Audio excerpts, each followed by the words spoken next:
اعوذ باللہ من الشیطان الرجیم بسم اللہ الرحمن الرحیم ان الذین قالوا ربنا اللہ ثم استقاموا فلا خوف علیہم ولا هم یحزنون۔ یقیناً وہ لوگ، یہ وہی الفاظ آ گئے جو سورہ حمیم سجدہ میں آئے تھے، جنہوں نے کہا ہمارا رب اللہ ہے پھر اس پر جم گئے۔ اور میں نے عرض کیا تھا، وہ پھر دوبارہ عرض کر رہا ہوں کہ استقامت میں قیامت مضمر ہے۔ جنہوں نے کہا ہمارا رب اللہ ہے پھر اس پر جم گئے، یعنی پھر راضی برضائے رب رہنا، اسی پر توکل کرنا، اسی کی رضا جوئی کو اپنی زندگی کا مقصد بنانا، پھر اس کی اطاعت کرنا، اس کے احکام کی پابندی کرنا، اور اس کے جملہ جو بھی اس نے ذمہ داریاں عائد کی ہیں ان کو پورا کرنے کے لیے تن من دھن لگا دینا، یہ سب استقامت میں شامل ہے۔ استقامت کے معنی کیا ہے؟ جیسے کہ میں نے آپ کو بتایا تھا کہ حضور سے ایک صاحب نے یہ پوچھا، بلکہ کہا، فرمائش کی کہ مجھے تو کوئی ایک بات ایسی بتا دیجئے جس سے میں پلے باندھ لوں، میں زیادہ لمبی چوڑی باتیں نہیں سمجھ سکتا۔ حضور نے فرمایا، قل آمنت باللہ ثم استقم، کہو کہ میں ایمان لایا اللہ پر پھر جم جاؤ، ٹھک جائے تمہارا دل اس کے اوپر کہ واقعتاً پالن ہار وہی ہے، پروردگار وہی ہے، حاجت روا وہی ہے، مشکل کشا وہی ہے، اور وہ ہماری دعاؤں کا سننے والا وہی ہے۔ پھر یہ کہ اسی کے لیے انسان ہمتاً اپنے آپ کو وقف کر دے، ان صلاتی و نسکی و محیای و مماتی للہ رب العالمین۔ ان الذین قالوا ربنا اللہ ثم استقاموا فلا خوف علیہم ولا هم یحزنون۔ یہ استقامت والے جو ہیں یہ تو اولیاء اللہ ہو گئے نا۔ پھر جیسے کہ ہم نے سورہ یونس میں پڑھا تھا، الا ان اولیاء اللہ لا خوف علیہم ولا هم یحزنون الذین آمنوا وکانوا یتقون، جو ایمان لائے اور اس پر مستقیم ہو گئے، قائم ہو گئے، جازم ہو گئے، اور وہی تو اللہ کے ولی ہیں، وہی اللہ کے دوست ہیں۔ ان کے لیے نہ کوئی خوف ہے، نہ وہ کسی حزن سے دوچار ہوں گے۔ افلا یتدبرون القرآن ام علی قلوب اقفالها، کیا یہ قرآن پر تدبر نہیں کرتے؟ قرآن پر تدبر کریں، اس کے بین السطور بھی تو پڑھیں۔ غلبہ دین کی جد و جہد میں یہ سارے مراحل آنے والے ہیں، یہ تو ان سے پہلے کہہ دیا گیا تھا، سورہ عنکبوت میں آ چکا تھا۔ احسب الناس ان یترکوا ان یقولوا آمنا وهم لا یفتنون، کیا لوگوں نے یہ سمجھا تھا کہ صرف یہ کہنے سے کہ ہم ایمان لائے انہیں چھوڑ دیا جائے گا اور بخش دیا جائے گا اور انہیں آزمایا نہیں جائے گا؟ وَلَقَدْ فَتَنَّا الَّذِينَ مِن قَبْلِهِمْ فَلَيَعْلَمَنَّ اللَّهُ الَّذِينَ صَدَقُوا وَلَيَعْلَمَنَّ الْكَاذِبِينَ۔ ہم نے تو ہمیشہ جو بھی ان سے پہلے تھے ان کو بھی آزمایا ہے، اور اللہ تو صاف کھول دے گا، واضح کر دے گا کہ کون حقیقت میں سچے مومن ہیں اور کون جھوٹ موٹ کے مومن بنے ہوئے ہیں۔ اور اسی صورت میں آگے بھی آ گیا، فَلَيَعْلَمَنَّ اللَّهُ الَّذِينَ آمَنُوا وَلَيَعْلَمَنَّ الْمُنَافِقِينَ۔ اللہ تو بالکل دودھ کا دودھ پانی کا پانی جدا کر دے گا کہ اللہ تعالیٰ کھول دے گا کہ کون واقعی مومن اور کون منافق ہے۔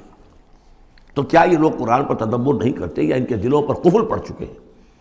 ان الذین ارتدوا علی ادبارہم من بعد ما تبین لہم الہدی، یقیناً وہ لوگ جو اپنی پیٹھوں کے بل مڑ جائیں گے اس کے بعد کہ ان پر ہدایت واضح ہو چکی ہو۔ الشیطان سول لہم، شیطان نے در حقیقت ان کے لیے یہ مرحلہ ارتداد کا اور پیچھے مڑ جانے کا آسان کر دیا ہے۔ واملی لہم، اور ان کو بڑی طول عمل کے اندر پھنسا دیا ہے، لمبے لمبے ان کی امیدیں ہیں دنیا کے اندر۔ ظاہر بات ہے دنیا میں بڑے بڑے نقشے بنا رکھے ہیں، تو اب یہ میدان جنگ میں جاتے ہوئے تو انسان کترائے گا۔ انما الحیات الدنیا لعب و لہو، یہ دنیا کی زندگی تو کھیل ہے اور کچھ جی کا بہلانا ہے، اس کے سوا کیا ہے؟ آخرت کے مقابلے میں تو یہ دھوکے کا سامان ہے، دھوکے کی ٹٹی ہے۔ وما الحیات الدنیا الا متاع الغرور وَإِن تُؤْمِنُوا وَتَتَّقُوا يُؤْتِكُمْ أُجُورَكُمْ، اگر تم ایمان لاؤ، ایمان پر قائم رہو اور اپنے رب کا تقوی اختیار کیے رکھو، اللہ تعالیٰ تمہیں دے گا تمہارے بدلے، تمہارے اجر۔ وَلَا يَسْأَلْكُمْ أَمْوَالَكُمْ، اور وہ تم سے تمہارے مال نہیں مانگتا۔ مطلب یہ کہ سارے مال نہیں مانگتا یا تم سے زبردستی مال نہیں مانگتا۔ دیکھیے یہ دونوں چیز ذہن میں رکھیے، اللہ مال تو مانگتا ہے۔ مَنْ ذَا الَّذِي يُقْرِضُ اللَّهَ قَرْضًا حَسَنًا، کون ہے جو اللہ کو قرض حسنہ دیتا ہے؟ کتنی مرتبہ کہا اللہ کی راہ میں انفاق کرو، اللہ کی راہ میں انفاق کرو۔ سورہ بقرہ میں ہم پڑھ چکے ہیں، انفقوا فی سبیل اللہ ولا تلقوا بایدیکم الی التہلکہ، اللہ کی راہ میں خرچ کرو، لگا دو، اپنے آپ کو اپنے ہاتھوں ہلاکت میں مت ڈالو۔ یہ اللہ کا مال مانگنا تو ہے، لیکن ایک تو یہ کہ جبر نہیں کیا۔ یہ کمال ہے محمد رسول اللہ صلی اللہ علیہ وسلم کا، اتنی عظیم انقلابی جد و جہد۔ کبھی آپ نے نہیں کہا کہ ایمرجنسی ہے لہذا اب سب کا مال ضبط، فلاں کا مال ضبط، کچھ نہیں۔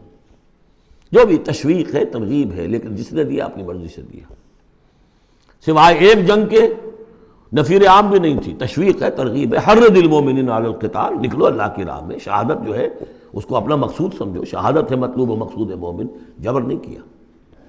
یہ کمال ہے میرے نزدیک۔ ویسے تو کمال ہر پہلو سے ہے، لیکن یہ نکتہ بھی ذہن میں رکھیے کہ کہیں بھی کسی صورتحال میں جبر کا معاملہ نہیں آیا۔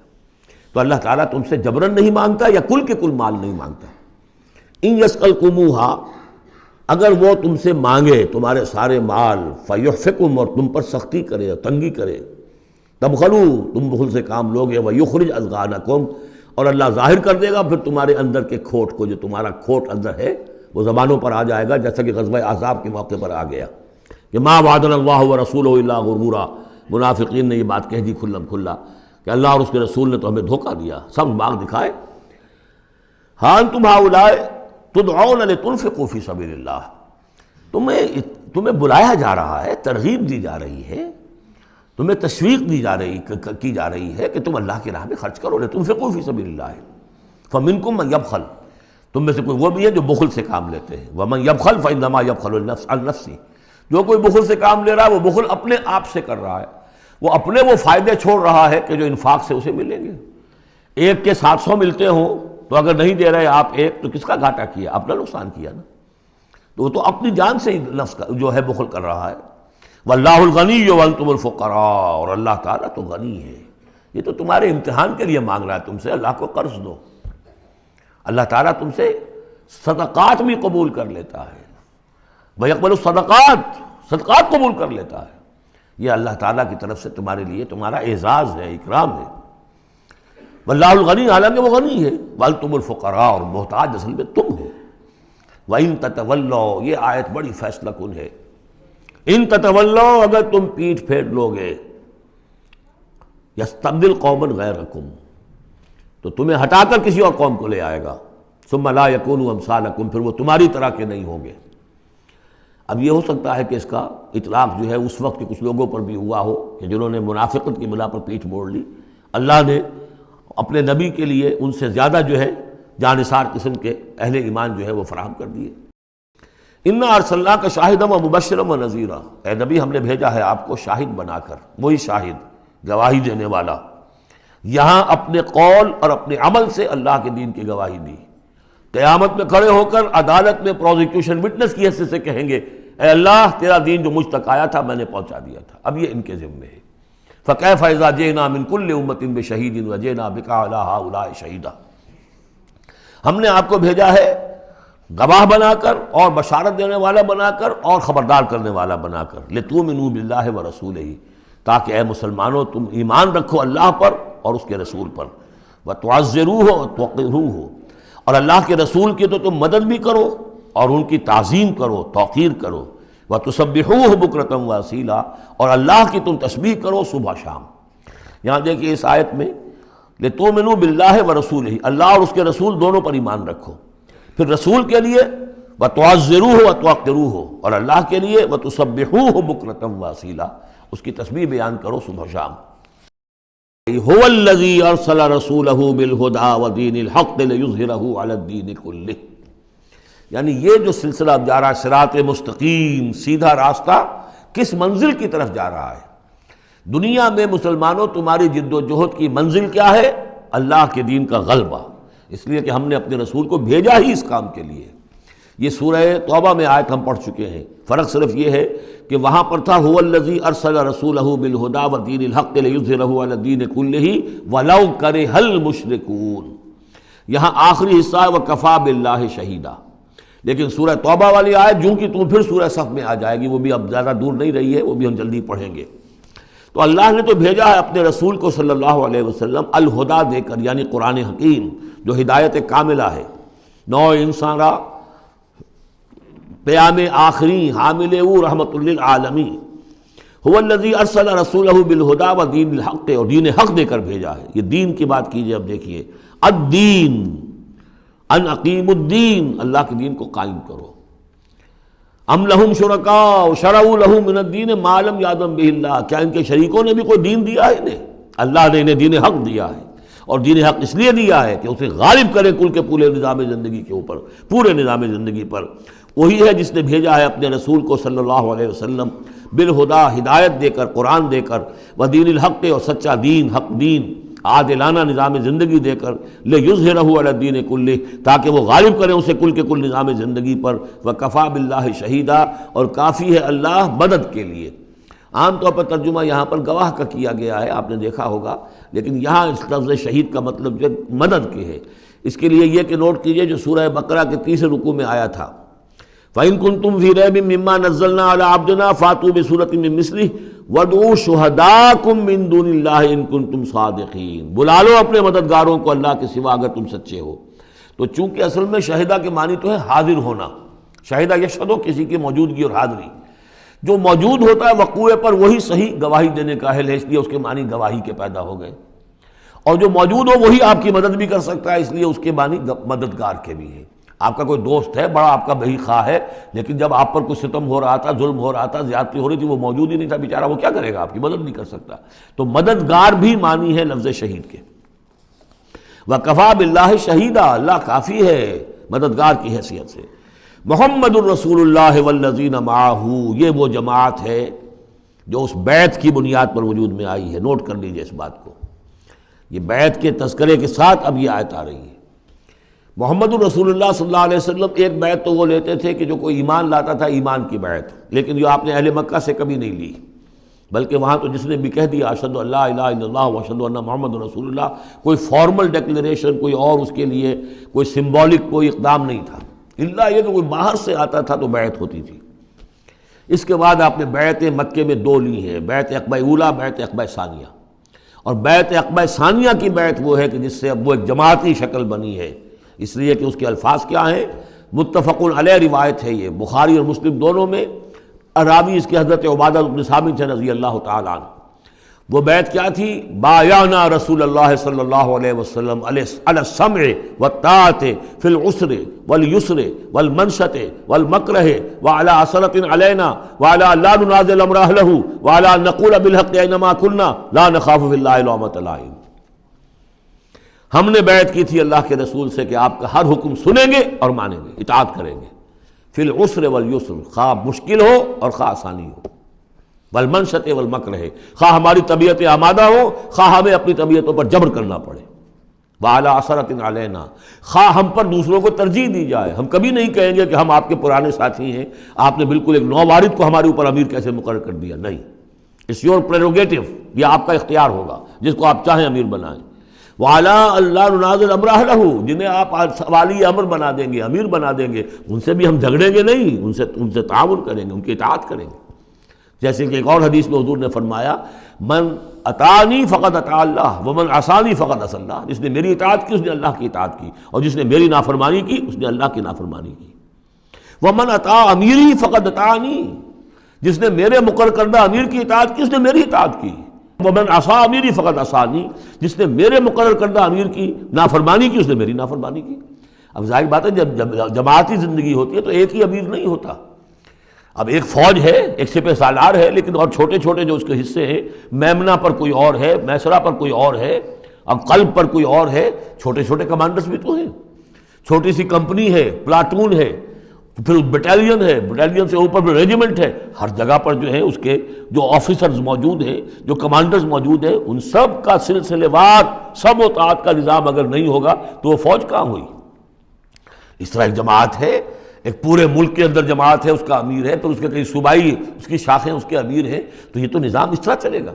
تو یہاں پر وعلیٰ ان نقول بالحق اینما کنا، اور آخری بات جو تھی اس بیعت کے اندر کہ ہم جہاں کہیں بھی ہوں گے حق بات ضرور کہیں گے، مشورہ مانگا جائے گا مشورہ دیں گے، وی ول ناٹ ہولڈ بیک اور اوپینینز، ہم اپنی رائے دیں گے، حق بات کہیں گے جہاں کہیں ہوں گے، لیکن اس کے بعد جو فیصلہ ہوگا فیضا عذاب الامر، جیسا کہ ہم پڑھ چکے ہیں، جب فیصلہ ہو جائے تو پھر یہ کہ اللہ اور اس کے رسول کی اطاعت لازم ہے۔ تو فرمایا یہ محمد رسول اللہ والذین معہ کی جو جماعت بنی ہے اس شکل میں، اس قتال کے مرحلے کے شروع ہونے سے پہلے منہج انقلاب نبوی میں اقدام کا مرحلہ جب آیا ہے، پیسو ریزسٹنس جب ایکٹیو ریزسٹنس میں چینج ہو رہی ہے، تو اب وہ ایک نظم جماعت کی شکل ہے، اور وہ بیعت عقبہ ثانیہ کی بنیاد پر وجود میں آیا۔ محمد رسول اللہ والذین معہ اشداء علی الکفار رحماء بینہم، اللہ کے رسول، یہ اس میں دو طرح ترجمے اس کے کیے جاتے ہیں، محمد اللہ کے رسول ہیں، یہ ایک جملہ پورا ہو گیا، والذین معہ اشداء علی الکفار رحماء بینہم، اور جو ان کے ساتھ ہیں وہ کافروں پر بہت بھاری ہیں اور آپس میں بہت رحم دل ہیں۔ اور ایک ترجمہ یہ بھی ہے کہ محمد الرسول اللہ والذین معہ، یہ سب مل کر مبتدا بنی، اللہ کے رسول محمد اور جو ان کے ساتھ ہیں ان سب کی شان یہ ہے کہ اشداء علی الکفار رحماء بینہم، وہ کفار کے حق میں بڑے سخت ہیں لیکن آپس میں بہت رحم دل ہیں، رحیم ہیں، شفیق ہیں۔ یہ ہم پڑھ چکے ہیں سورہ مائدہ میں بھی، اذلۃ علی المؤمنین اعزۃ علی الکافرین، اہل ایمان کے حق میں وہ بہت ہی نرم خو ہو، حلقہ یاراں تو بریشم کی طرح نرم، رزم حق و باطل ہو تو فولاد ہے مومن۔ یہ شان جو ہے بندہ مومن کی قرآن مجید میں 2 جگہ آئی ہے۔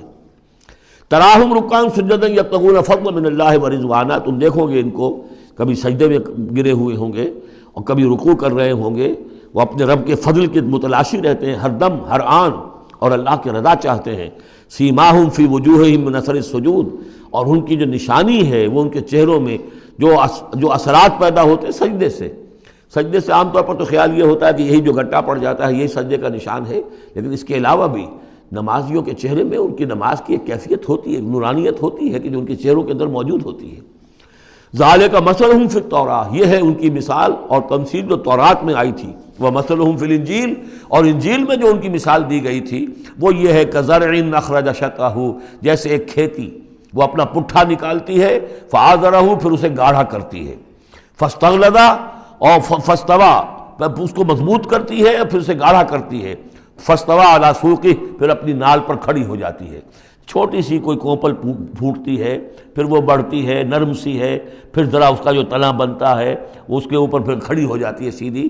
یہ جس طریقے سے درجہ بدرجہ یہ جو زراعت ہو رہی ہے، یہ کھیتی ہو رہی ہے، اس کا نتیجہ کیا نکلتا ہے؟ یعجب الزراع، جو زراعت کرنے والا ہے، جو کاشتکار ہے، اسے بڑی بھلی لگتی ہے۔ آیا آج دیکھا اپنی کھیتی کو اپج آئی ہے، نکل آئی ہے، اس کے بعد یہ کیا بڑھ رہی ہے، پک رہی ہے، اب کھیتی لہرا رہی ہے، اس کے اوپر سٹے آ گئے ہیں۔ یعجب الزراع لیغیظ بہم الکفار، تاکہ اس سے دل جلے کافروں کا۔ اب یہاں اس سے واضح ہو گیا یہاں زراع کون ہے؟ یہ کھیتی صحابہ کرام کی کھیتی ہے جو پھل رہی ہے، پھول رہی ہے، اور اس کا کاشتکار کون ہے؟ محمد الرسول اللہ صلی اللہ علیہ وسلم۔ تب حضور کے ساتھ آپ کو معلوم ہے کہ جب انتقال ہوا ہے ابو طالب کا تو وہ مشکل 125 آدمی تھے، 150 آدمی تھے۔ آپ کی ایسی پوزیشن بھی نہیں تھی کہ اپنے بل پر مکے میں رہ سکتے، اسی لیے طائف گئے تھے، کوئی آلٹرنیٹ بیس مل جائے میں وہاں منتقل کر دوں اپنی اس دعوت کا اور اپنی اس تحریک کا مرکز۔ لیکن یہ کہ وہاں سے خالی ہاتھ آنا پڑا تھا۔ ایک وہ دور تھا کہ جس میں پھر ایک مشرک کی امان لے کر مکے میں داخل ہو سکے، مطعم بن عدی کی۔ آج ایک دور یہ ہے کہ 1400 یا 1800 آدمی جو ہیں وہ بیعت موت کی ہے انہوں نے، اور ان کو اس پر جو ہے ملال ہے کہ دم کر صلح کیوں کی ہے۔ ان کی جو حمیت ایمانی ہے اور غیرت ایمانی ہے وہ ملال اس پر ہے، وہ جان بچنے کی کوئی خوشی نہیں ہے انہیں، وہ تو کہے کہ ہم نے دم کر کیوں صلح کریں، ہم اپنی جانیں دینے کے لیے تیار ہیں۔ کھیتی جو ہے اپج رہی ہے، تو فرمایا کزرع اخرج شطأہ فآزرہ فاستغلظ فاستوى على سوقه يعجب الزراع ليغيظ بهم الكفار وعد الله الذين آمنوا وعملوا الصالحات منهم مغفرة واجرا عظیما۔ اللہ نے وعدہ کیا ہے ان لوگوں سے جو ایمان لائے اور نیک عمل کیے، ان میں سے جو واقعتاً جنہوں نے ایمان اور عمل صالح کا حق ادا کر دیا کہ ان کے لیے مغفرت بھی، اجر عظیم بھی۔ یا ایھا الذین آمنوا لا تقدموا بین یدی اللہ ورسولہ واتقوا اللہ ان اللہ سمیع علیم۔ اہل ایمان مت آگے بڑھو اللہ اور اس کے رسول سے، اور اللہ کا تقوی اختیار کرو، اللہ سب کچھ سننے والا ہے، سب کچھ جاننے والا ہے۔ یہ پہلی آیت جو ہے یہ گویا کہ ہر اسلامی ریاست کی دفعہ نمبر 1 ہے، یا ہم یہ کہہ سکتے ہیں دفعہ نمبر 1 تو یہ ہو کہ یہاں حاکمیت اللہ کی ہے، لیکن حاکمیت اللہ کی کیسے یہاں پر ہوگی؟ تنفیذ یہ ہے کہ اللہ اور اس کے رسول نے جو حدود قائم کر دی ان سے تجاوز نہیں ہوگا۔ چنانچہ یہ دفعہ ہمارے ہر دستور میں موجود رہی ہے، No legislation will be done repugnant to the Quran and the Sunnah، یہ موجود ہے، لیکن ایک ہاتھ سے یہ دفعہ یعنی اسلام ڈال کر اور دوسرے ہاتھ سے نکال لیا گیا۔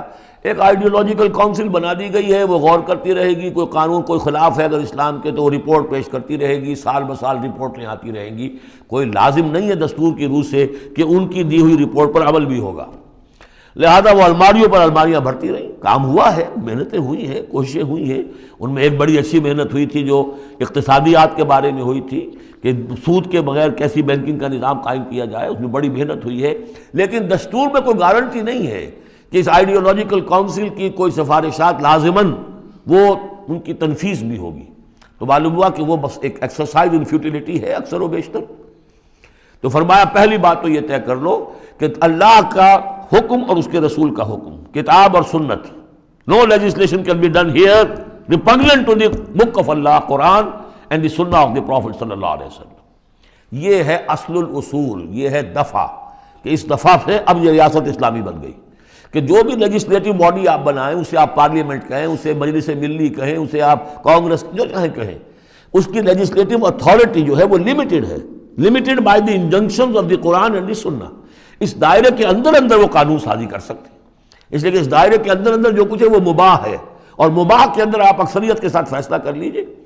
کسی دعوت میں آپ کر رہے ہیں، مہمان بلا رہے ہیں، اس میں مشروب کون سا سرو کیا جائے، اس میں روح افزا شربت پلایا جائے یا کوئی 7 اپ پلایا جائے یا کیا کیا جائے، اب اس کو آپ وہ بھی مباح ہے وہ بھی مباح ہے، اب کثرت رائے سے فیصلہ کر لیجیے۔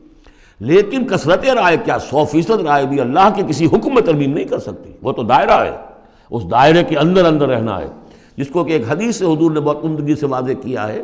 آپ نے فرمایا مثل المومن کا مثل الفرس فی عقیتہ، مومن کی مثال ایسی ہے جیسے کہ گھوڑا جو بندھا ہوا ہے کھوٹے کے ساتھ۔ ظاہر بات ہے مومن میں جو اللہ کو مانتا ہے تو اللہ کے حکم سے بندھ گیا، رسول کو مانتا ہے رسول کے فرمان سے بندھ گیا، قرآن کو مانتا ہے تو قرآن کے احکام سے بندھ گیا۔ تو ایک آدمی وہ ہے مادر پدر آزاد ہے، نہ اللہ کو جانے نہ رسول کو جانے نہ کسی آسمانی ہدایت کو مانے، وہ جو چاہے قانون بنائے، وہ سوڈمی کو بھی جائز قرار دے دیں، ہومو سیکشولیٹی کو بھی جائز قرار دے دیں، 2 مردوں کی شادی کو جائز قرار دے دیں، لیگل سٹیٹس دے دیں، ان کی مرضی ہے جو چاہے کریں، لیکن مسلمان تو پابند ہوتا ہے۔ تو پہلی یہ آیت جو ہے انتہائی اہم ہے، اور گویا کہ اس کی ترجمانی ہے جو پاکستان کے دستور میں وہ الفاظ لکھے ہوئے ہیں، no legislation can be done here repugnant to the Quran and Sunnah۔ یا ایھا الذین آمنوا لا تقدموا بین یدی اللہ ورسولہ واتقوا اللہ ان اللہ سمیع علیم۔ اس کے بعد جو آ رہی ہیں 4 آیتیں، یہ خاص طور پر حضور کے ساتھ کیا طرز عمل ہونا چاہیے۔ دستوری بنیاد اسلامی ریاست کی یہ آ گئی، اللہ اور اس کے رسول کے احکام کی اطاعت، لیکن ایک ہماری ثقافت، ہماری تہذیب، ہمارے کلچر کی ایک بنیاد ہے، اور وہ بنیاد کیا ہے؟ حضور کی تعظیم، حضور سے محبت، حضور کے نقش قدم کی پیروی، آپ کے سرتابی نہ کرنا، آپ کے آواز کے مقابلے میں اپنی آواز بلند نہ کرنا۔ اب یہ آرام یہ ہے، وہ توقروہ و تعزروہ، یہ گویا کہ اس کی شرح ہے۔ یا ایھا الذین آمنوا لا ترفعوا اصواتکم فوق صوت النبی، اہل ایمان اپنی آواز کبھی بلند نہ کرنا نبی کی آواز پر، ولا تجہروا لہ بالقول کجہر بعضکم لبعض، اور جس طرح تم آپس میں بلند آواز سے ایک دوسرے سے بات کر لیتے ہو، ایسی حرکت کوئی نبی کے ساتھ نہ کر بیٹھنا، ان تحبط اعمالکم، مبادا تمہارے سارے اعمال حبط ہو جائیں۔ تم سمجھو گے میں نے کوئی گناہ کبیرہ تو نہیں کیا ہے، میں نے چوری نہیں کی، ڈاکہ نہیں ڈالا، زنا نہیں کیا، کچھ نہیں کیا، لیکن نہیں، گستاخانہ طرز عمل نبی کی شان میں یہ تمہارے سارے کاموں کو حبط کر دے گا، اکارت کر دے گا، وانتم لا تشعرون، تمہیں پتہ بھی نہیں چلے گا۔ ان الذین یغضون اصواتهم عند رسول اللہ اولئک الذین امتحن اللہ قلوبهم للتقوی۔ ایک چیز کو ایک منفی انداز میں بھی کہا، اب یہ کہ مثبت انداز میں، شاباش دینے کے انداز میں، بے شک وہ لوگ جو اپنی آوازیں پست رکھتے ہیں رسول اللہ کے سامنے، یہی وہ لوگ ہیں کہ جن کے دلوں کو اللہ نے چن لیا ہے، امتحان کر کے، جانچ پرکھ کر چن لیا ہے، اختیار کر لیا ہے تقوی کے لیے۔ اب ان کے دلوں میں اللہ تعالیٰ تقوی زیادہ سے زیادہ پیدا کر دے گا۔ لہم مغفرۃ واجر عظیم، ان کے لیے مغفرت ہے اور بہت بڑا اجر ہے۔ وَإِن طَائِفَتَانِ مِنَ الْمُؤْمِنِينَ اقْتَتَلُوا، آخر اہل ایمان بھی انسان ہیں، جھگڑا ہو سکتا ہے، اختلاف ہوگا، اختلاف سخت ہو جائے جھگڑا ہو جائے گا، جھگڑا سخت ہو جائے قتال بھی ہو جائے گا۔ آخر حضرت علی اور حضرت عائشہ کے مابین جنگ ہوئی کہ نہیں؟ حضرت علی اور امیر معاویہ کے درمیان جنگ ہوئی کہ نہیں؟ یہ کون ہے؟ کس کو اب کہہ دیں گے کافر؟ معاذ اللہ ثم معاذ اللہ۔ تو فرمایا وَإِن طَائِفَتَانِ مِنَ الْمُؤْمِنِينَ اقْتَتَلُوا، اگر اہل ایمان میں سے 2 گروہ لڑ پڑیں، فَأَصْلِحُوا بَيْنَهُمَا، تو اب عام معاشرے کو یہ سمجھنا چاہیے، سب لوگوں کو، کہ وہ یہ نہ سمجھیں کہ ہم سے کیا ہے، آپس میں نبٹ لیں، نہیں، ان کے درمیان صلح کراؤ، تمہارا فرض ہے، یہ اجتماعی فریضہ ہے، صلح کراؤ، فَأَصْلِحُوا بَيْنَهُمَا۔ انڈیفرنس ہمیں کیا تعلق؟ غلط، اس لیے کہ یہ جو رکھنا پڑ رہا ہے یہ اسلامی معاشرے کا رکھنا مسلمانوں کی مجموعی قوت کو کمزور کرنے کا سبب بنے گا، اور مسلمانوں کی قوت کمزور ہوتی ہے تو اللہ کے دین کے غلبے کی جدوجہد کمزور پڑ رہی ہے۔ لہذا فرض سمجھو اصلحوا بینہما، ان کے درمیان صلح کراؤ۔ فَإِن بَغَتْ إِحْدَاهُمَا عَلَى الْأُخْرَىٰ، پھر اگر ان میں سے ایک دوسرے پر زیادتی کرے، صلح کی پابندی نہیں کر رہا، صلح کرا دی گئی پھر بھی وہ زیادتی کر رہا، فَقَاتِلُوا الَّتِي تَبْغِي، اب جنگ کرو اس سے جو زیادتی کرنے والا ہے۔ اب یہ دو فریقوں کے درمیان نہیں رہا معاملہ، اب ایک فریق گویا کہ پوری مسلم جماعت کو، پورے مسلم معاشرے کو، پوری ملت اسلامی کو جو کہ وہ للکار رہا، چیلنج کر رہا ہے، تو اب ان سے جنگ کرو حتیٰ تفیء الی امر اللہ، یہاں تک کہ وہ لوٹ آئے اللہ کے حکم کی طرف۔ صلح کی جو بھی شرائط تھی ان کو دوبارہ قبول کر لے۔ فإن فات، پھر اگر وہ لوٹ آئے، فاصلحوا بینہما، پھر ان کے مابین دوبارہ صلح کرا دو، بالعدل، انصاف کے ساتھ، واقسطوا، اور دیکھنا انصاف کا دامن ہاتھ سے نہ چھوڑنا، انصاف کرو، اس لیے کہ اب ہو سکتا ہے کہ اس دوسرے فریق پر تم کو زیادتی کر بیٹھو، اس لیے کہ اب اس سے تم بھی لڑے ہو، لڑ کر تم نے اسے مجبور کیا ہے کہ وہ صلح کی پابندی کرے، تو اب بھی اس پر کوئی زیادتی نہ ہو جائے۔ واقسطوا ان اللہ یحب المقسطین، اللہ تعالیٰ انصاف کرنے والوں کو محبوب رکھتا ہے۔ یہ تو دو بڑے بڑے حکم ہو گئے۔ اب ایک آیت میں 3 حکم اور دوسری میں پھر 3 حکم، یہ چھوٹے چھوٹے انفرادی سطح کے اوپر یا برادریوں کی سطح کے اوپر یا جماعتوں کے اندر جس طرح کے بڑے بڑے چیزیں پیدا ہو جاتی ہیں، بعض چیزیں معمولی نظر آتی ہیں لیکن اس سے دلوں کے اندر زخم پڑ جاتے ہیں۔ انما المؤمنون اخوة فاصلحوا بین اخویکم، یہ تو اسی کے ساتھ آ گئی۔ یقیناً تمام اہل ایمان جو ہے وہ آپس میں بھائی بھائی ہے، بس اپنے دو بھائیوں کے درمیان صلح کرا دیا کرو، واتقوا اللہ، اللہ کا تقوی اختیار کرو، لعلکم ترحمون، تاکہ تم پر رحم کیا جائے۔ اب وہ آ رہی ہیں 2 آیتیں، یا ایھا الذین آمنوا لا یسخر قوم من قوم عسى ان یکونوا خیرا منہم ولا نساء من نساء عسى ان یکن خیرا منہن، اہل ایمان تم میں سے کوئی گروہ دوسرے گروہ کا مذاق نہ اڑائے، تمسخر نہ کرے، ہو سکتا ہے کہ وہ ان سے بہتر ہوں۔ جن کا تم مذاق اڑا رہے ہو، کسی ایک برائی کو دیکھا ہے تم نے، کسی ایک عیب کو دیکھا ہے، اس کی ناک چھوٹی ہے، اس کا کان چھوٹا ہے، اس کا فلاں یہ ہے، اس کا یہ ہے، تو تم نے تو کوئی عیب دیکھا ہے ظاہری، ہو سکتا ہے دل میں اس کے تقویٰ تم سے 10 گنا زیادہ ہو، اللہ کی محبت، اللہ کے رسول کی محبت تم سے 1000 گنا زیادہ ہو، تو تمہیں کیا پتہ، تم نے تو ایک چیز دیکھی ہے۔ اسی طرح عورتیں دوسری عورتوں کا مذاق نہ اڑائیں، عسیٰ ان یکن خیرا منہن، ہو سکتا ہے کہ وہ جن کا مذاق اڑایا جا رہا ہے وہ اللہ کی نگاہوں میں بہتر ہو ان سے جو مذاق اڑا رہی ہیں۔ ایک حکم تو ہو گیا تمسخر نہ ہو۔ ولا تلمزوا انفسکم، اپنے آپ کو عیب نہ لگاؤ، اپنے آپ کو عیب لگانا یعنی اپنے بھائیوں پر عیب نہ لگاؤ، آخر وہ تمہاری ہی اس ملت کا فرد ہے، امت کا فرد ہے، تو اس کو عیب لگا تو تمہیں عیب لگا، اس لیے فرمایا بہت ہی بلیغ الفاظ ہے، ولا تلمزوا انفسکم ولا تنابزوا بالالقاب، اور لوگوں کے چڑانے والے نام نہ رکھ لیا کرو۔ کسی جماعت کا نام کچھ اور ہے، اس کو چڑانے کے لیے نام کچھ اور رکھ لیا گیا ہے، یا اور کسی فرد کے لیے، کسی گروہ کے لیے، تو یہ جو ہے ایک دوسرے کے اوپر اس طریقے سے ڈال دینا اور نام ان کے اوپر کہ جو ان کو پسندیدہ نہیں ہے، یہ 3 کام ہو گئے، ایک آیت میں روکا گیا۔ اس کی وجہ سے اکثر ایسا ہوتا ہے، کبھی ایک دوست آپ ایک خاص قسم کا مذاق اس سے کر رہے ہیں یا کسی لفظ سے اس کو چھیڑتے ہیں، 100 دفعہ وہ سن لیتا ہے، کوئی اثر نہیں ہوتا، کسی وقت کوئی عجیب کیفیت ہوتی ہے اس کی کہ اس کے دل میں جا کر زخم کی طرح لگ جاتا ہے اور پھر وہ دل کا رشتہ ٹوٹ جاتا ہے، اور ایک ایسی جو ہے اس کے اندر گرہ پڑ جاتی ہے، پھر کھولے نہیں کھل سکتی۔ لہذا محتاط رہو۔ بئس الاسم الفسوق بعد الایمان، ایمان کے بعد تو برائی کا نام بھی برا ہے، کیوں ان چیزوں میں جا رہے ہو؟ تمہیں تو ایمان کو سمجھنا چاہیے کہ اللہ نے تمہیں اتنی بڑی فضیلت دی ہے، تو ان گندگیوں کی طرف جو ہے تم متوجہ ہی نہ ہو۔ وَمَن لَّمْ يَتُوب فَأُولَٰئِكَ هُمُ الظَّالِمُونَ، اور جو باز نہیں آئیں گے تو وہی ہے کہ جو ظالم ہے اللہ کی نگاہ میں۔ تو ترغیب بھی ہے، تشویق بھی ہے، سمجھانے کا انداز بھی ہے، اور ڈانٹ ڈپٹ بھی ہے۔ باز نہیں آؤ گے تو اللہ کی نگاہ میں پھر تم ظالم ہو۔ اگلی آیت میں پھر 3 چیزیں، وہ پہلی 3 چیزیں رو در رو ہوتی ہیں آمنے سامنے، اور یہ 3 چیزیں وہ ہیں جو غیب میں ہوتی ہیں، پیٹھ پیچھے ہوتی ہیں۔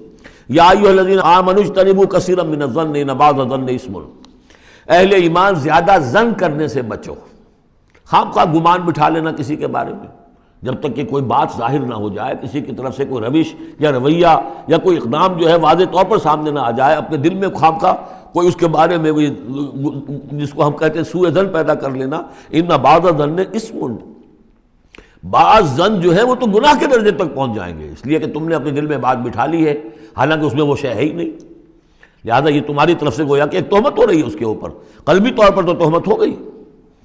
ولا تجسسوا، اور دوسری بات یہ ہے کہ ایک دوسرے کے حالات کی ٹوہ میں نہ رہو۔ بہرحال اسلامی ریاست ہوگی تو جاسوسی کا ایک محکمہ بھی ہوگا، وہ تو اپنی جگہ پر ہے، لیکن افراد کی سطح پر خام خواہ فلاں اس گھر میں کیا ہو رہا ہے، کیوں ہو رہا ہے، یہ دونوں بھائیوں کے معاملات کیا ہیں، کیا وجہ ہے، لڑائی کیوں نہیں ہوتی ان میں. کچھ لوگوں کی ہوتی ہے، تلاش میں رہتے ہیں ایسی چیزوں کی. ولا تجسسوا، تجسس مت کرو. ولا یغتب بعضکم بعضا، اور تم میں سے کوئی دوسرے کی غیبت نہ کرے، کسی کے پیٹھ پیچھے غیر موجودگی میں اس کی کوئی برائی نہ بیان کرے، چاہے وہ برائی بالفعل اس میں ہو. حضور سے پوچھا گیا کہ حضور اگر وہ برائی اس میں ہو، آپ نے فرمایا تبھی تو غیبت ہے. اگر برائی ہے نہیں تو تہمت ہو گئی، وہ تو غیبت سے دوہرا جرم ہو گیا. لیکن یہی ہے کہ کسی مسلمان بھائی کی غیر موجودگی میں اس کی کوئی برائی بیان نہ کی جائے. اَيُحِبُّ أَحَدُكُمْ أَن يَأْكُلَ لَحْمَ أَخِيهِ مَيْتًا، کیا تم میں سے کوئی شخص اسے پسند کرے گا کہ وہ اپنے کسی مردہ بھائی کا گوشت کھائے؟ فَكَرِهْتُمُوهُ، یہ تو تمہیں بہت برا لگا، بہت گھن آیا. یہ کیا بات کہہ دی اللہ تعالیٰ نے؟ کوئی شخص چاہے گا یہ کہ اپنے مردہ بھائی کا گوشت کھائے؟ لیکن یہ اخلاقی سطح پر یہی کام تم کرتے ہو. غیبت جو ہے اخلاقی سطح پر یہی ہے. کیوں کہ جو شخص موجود نہیں ہے آپ اس کی عزت پر حملہ کر رہے ہیں. اگر وہ موجود ہوتا اپنا دفاع کرتا، لیکن موجود نہیں ہے، دفاع نہیں کر سکتا، وضاحت کرتا. آپ کو غلط بات سمجھ میں آئی، آپ نے ٹھیک نہیں سمجھا ہے، آپ کو اطلاع صحیح نہیں ملی ہے، آپ 100 طرح سے اپنی حفاظت کرتا ہے اپنی عزت کی. اور چونکہ موجود نہیں ہے، آپ نے جیسے مردہ بھائی کی لاش پڑی ہے، جیسے چاہو موٹی جو ہے کاٹ لو، لیکن اگر وہ زندہ ہو تو تمہیں قریب آنے دے گا. یہی ہے مثال. اَيُحِبُّ أَحَدُكُمْ أَن يَأْكُلَ لَحْمَ أَخِيهِ مَيْتًا فَكَرِهْتُمُوهُ فَاتَّقُوا اللَّهَ إِنَّ اللَّهَ تَوَّابٌ رَحِيمٌ. اور اللہ کا تقوی اختیار کرو، اللہ تواب ہے، توبہ کا بہت قبول فرمانے والا، اور رحیم ہے، بہت رحم فرمانے والا. تیسرا حصہ اس سورہ مبارکہ کا جو آ رہا ہے یہ عظیم ترین مضامین پر مشتمل ہے. ابھی تک معاملہ سارا یا ایھا الذین آمنوا یا ایھا الذین آمنوا یا ایھا الذین آمنوا، آپ نے دیکھا یہ یوں سمجھیے کہ 12 آیات میں 5 مرتبہ یا ایھا الذین آمنوا آ چکا ہے. اور ہم نے دیکھا مکی صورتیں اتنی لمبی جو ہے یا ایھا الذین آمنوا کا صیغہ وہاں ہے ہی نہیں. لیکن یہ آیت آ رہی ہے یا ایھا الناس، اے لوگو انا خلقناکم من ذکر و انثی، اے لوگو ہم نے تمہیں پیدا کیا ہے، تم سب کو، چاہے مومن ہو چاہے غیر مومن ہو، چاہے مسلمان ہو چاہے کافر ہو، تم سب کو ہم نے پیدا کیا ہے من ذکر و انثی، ایک مرد اور ایک عورت سے. حضرت آدم اور حوا کی اولاد ہو تم. وجعلناکم شعوبا وقبائل لتعارفوا، اور ہم نے تمہیں بنا دیا ہے، قوموں میں تقسیم کر دیا اور قبیلوں میں، تاکہ ایک دوسرے کو پہچانو. یہ رنگ کا فرق، نسل کا فرق، اور یہ شکل و شباہت کا فرق، یہ جو بھی انسان کے نقوش ہیں ان کا فرق، زبانوں کا فرق، یہ قوموں اور قبیلوں میں جو فرق اور امتیاز ہم نے ڈالا ہے تاکہ پہچان سکو.